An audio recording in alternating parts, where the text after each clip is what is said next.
جتنا زیادہ انسان صلوات بھیجتا ہے اتنا زیادہ اس کو خدا کی بارگاہ میں اجر بھی ہے یقیناً، اور بہت ساری فضیلتیں بھی بیان ہوئی ہیں۔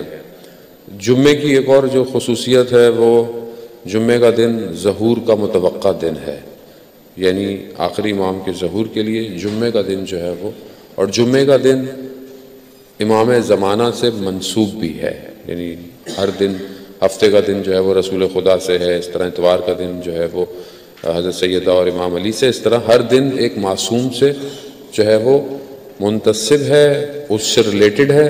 جمعے کا دن امام زمانہ سے ریلیٹڈ ہے۔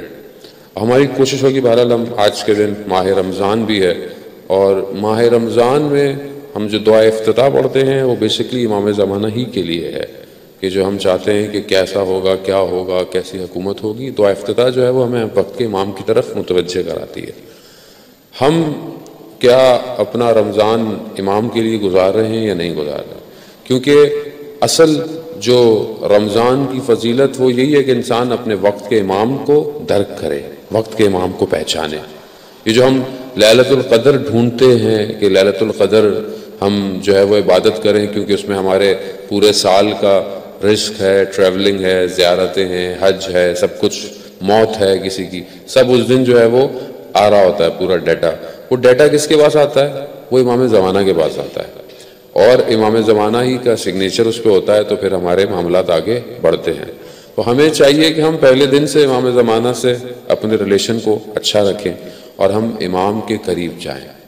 بہت سارے ایسے عمل ہیں کہ جس سے ہم اپنی زندگی میں چھوٹے چھوٹے سے عمل انجام دیں تاکہ ہم اپنے وقت کے امام کے قریب ہو سکیں۔ وہ پہلی چیز جس میں امام خود فرماتے ہیں کہ میرے ظہور کے لیے دعا کرو۔ خود یہ دعا کرنا انسان کو امام سے قریب کرتا ہے۔ تو کیا میں اپنی دعاؤں میں امام کو یاد رکھتا ہوں؟ کیا میں اپنی دعا سے پہلے امام کے لیے دعا کرتا ہوں؟ حدیث بہت معروف ہے، میں نے پہلے بھی، ظاہر ماہ رمضان ہے اور اس میں پڑھنی چاہیے، کہ جب حضرت موسیٰ علیہ السلام جو نبی تھے خدا کے، وہ آپ کو پتہ ہے کلیم اللہ تھے، اللہ سے گفتگو کرتے تھے، اللہ سے کلام کرتے تھے۔ تو انہوں نے کہا کہ میرے علاوہ بھی کوئی ہے جو آپ سے بات کرے گا؟ تو پروردگار نے کہا ہاں، آخری زمانے میں یعنی آخری نبی کی ایک امت ہوگی کہ وہ مجھ سے کلام کرے گی، یعنی وہ مجھ سے بات کرے گی، اور میرے اور آپ کے درمیان موسیٰ 70 حجاب ہیں، 70 پردے ہیں، لیئرز ہیں، مگر اس امت کے میرے درمیان میں کوئی حجاب نہیں ہوگا۔ کہا یار پروردگار یہ کون سا ایسی امت ہے؟ کہا وہ امت جب روزہ افطار کر رہی ہوگی، افطار کے وقت وہ جو بھی مجھ سے دعا مانگے گی میں اس کی دعا کو مستجاب کروں گا۔ ہم روزہ کھولتے ہیں تو کیا ہم دعا مانگتے ہیں یا پہلے کھانا شروع کر دیتے ہیں؟ یعنی بڑا نیچرل سا ہے کہ اگر وہ ہمیں ایک اپرچونٹی ہے کہ جب ہم بیٹھتے ہیں دسترخوان پہ تو ہم دعا پڑھ رہے ہیں افطار کی، بسم اللہ پڑھیں، سورہ قدر پڑھیں، تو ہماری دعا پہلی کیا ہے؟ اس وقت پہلی دعا کیا ہے؟ ہمیں ایک اپرچونٹی دی ہے پروردگار نے کہ دعا مانگو میں قبول کروں گا، اس وقت میری دعا کیا ہے؟ کیا میں اپنے وقت کے امام کی ظہور کی دعا کر رہا ہوں یا نہیں کر رہا؟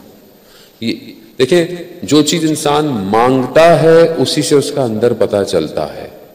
امام علی علیہ السلام فرماتے ہیں کہ انسان اپنی زبان کے پیچھے چھپا ہوا ہے، پوشیدہ ہے، جب وہ زبان کھولتا ہے تو پتہ چلتا ہے اس کے اندر کیا ہے۔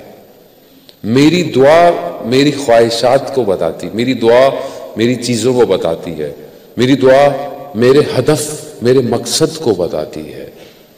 یعنی اگر کوئی آپ سے بولے کہ الادین کا چراغ مل جائے، آپ کو الادین کا جو چراغ کارٹونوں میں فلموں میں دیکھتے ہیں، 3 دفعہ جن باہر نکلے گا، وہ 3 خواہشیں میں پوری کروں گا۔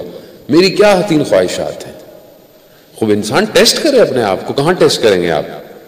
قیامت میں ٹیسٹ نہیں ہے، قیامت میں رزلٹ ہے، ٹیسٹ یہیں پر ہے۔ میں اپنے آپ کو ٹیسٹ کروں، خوب میری کوئی دعا پوری ہو رہی ہے، میں اپنے آپ کو میں کیا مانگوں گا، کیا خواہشات ہیں میری؟ مولا کائنات فرماتے ہیں جو بلاغہ میں کہ انسان اپنے ہمت اور ارادوں سے پہچانا جاتا ہے۔ میرا ارادہ کیا ہے؟ اگر میرا ارادہ یہ دنیا ہے، گھر ہے، گاڑی ہے، میری یہی قیمت ہے، میری یہی پرائس ہے۔ اگر میری دعا وقت کا امام ہے تو پھر آپ سوچیں میری اور آپ کی کیا قیمت ہوگی؟ یعنی خود ہماری قیمت کے لیے پھر بازار لگے گا کہ ہاں یہ شخص چاہیے. اس لیے ایک شہید نے اپنے وصیت نامے میں اپنے بیٹے کو جو لکھا، اس نے یہ لکھا کہ اپنے آپ کو اس مقام پہ لے جاؤ کہ خدا تمہارا خریدار بن جائے. خدا تمہارا خریدار ہے. اپنے آپ کو ایسا کرو کہ خدا بولے ہاں یہ بندہ میرا، مجھے چاہیے، یہ میرے کام کے لیے ہو. تو میری خواہش کیا ہے؟ کہاں ہے امام میری زندگی میں؟